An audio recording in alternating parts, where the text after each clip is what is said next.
Isang kabanata ng caregiver dito sa Israel ang walang tulog ng 24 oras. Oha, oha, good morning. Walang tulog yan, sige. Ayan, ayan, nakuha pang magsalamin-salamin, salamin, charot. Ayan, lumabas ako dyan at nagmuni-muni dahil tulog pa ang aking lola. Habang tulog pa si lola, nagsalang ako ng mahiwagang mga maruruming damit ni lola kasi siya ay nagbalagan at siya ay ewan ko kung anong ginawa niya sa gabi, hindi ko nasasabihin. At siya na-request ng spaghetti. Spaghetti daw ang gusto niyang pagkain. O, di ba? Walang tulog yan. Pero spaghetti ang kanyang request. So, yan ang kanyang almusal. Binigyan ko siya ng kape ng una and yogurt. And then ngayon, binigyan ko ng mint tea. Tea. And yan. Ano ba yung tawag dyan? Nilagang itlog para medyo lumakas-lakas siya dahil talagang wala siyang tulog, guys. Wala din akong tulog pero no choice.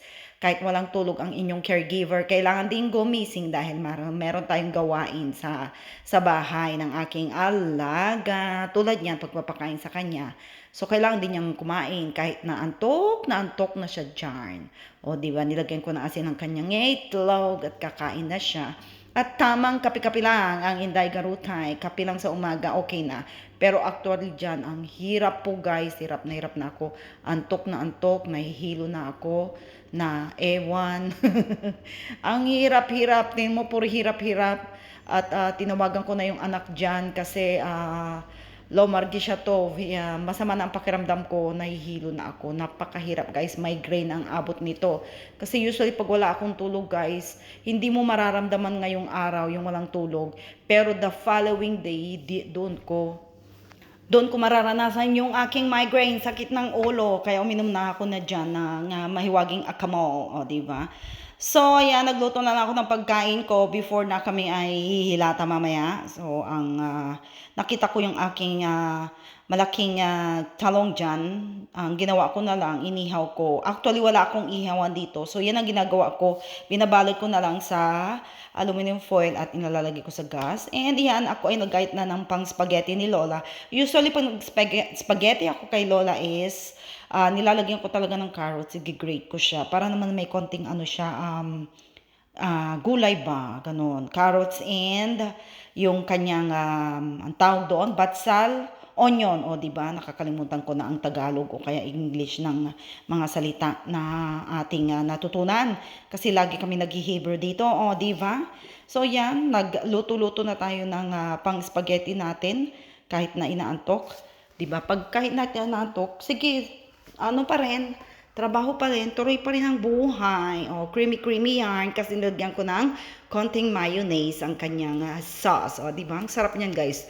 Sa totoo lang, very masarap. Yummy. At, syempre, tinikman na natin ang mahiwagang sauce at nilagay na natin ang pasta na niluto ko na una kanina. So, ayan, tinansya-tansya ko muna kung ano yung, kung gaano karami yung ilalagay kong pasta kasi naparami ang luto. Pero okay lang. Ayan, tinikman ko na pa yung pati pasta. At yummy talaga. Walang tulog, kakain na lang. After that, yung tambak kong tupi, ayan, tinupi ko muna bago ako magmuni-muni dyan. Pero si Lola medyo katabi ko na dyan at naantok-antok na rin. Pero kahit inaantok, madaldal pa rin guys. Kaya pinapabayaan ko na lang siya magdaldal. Tapos, ang TV, malakas daw, mahina, ganyan-ganyan. So, ay, naku Lord. Sige, napapakamot na lang si Inday Garotoy. Ganyan talaga ang buhay ng caregiver. So, ayan, tapos na ako nagtupi. Hagod-hagod na ang mukha, kunyari. Walang nangyari. Oh, charot. Oh, diba? At yan, tahimik na si Lola kasi natutulog na siya. Thank you, Lord. Pag tulog na siya, handa na rin ang tulagan ko. Oh, di ba? Bye-bye!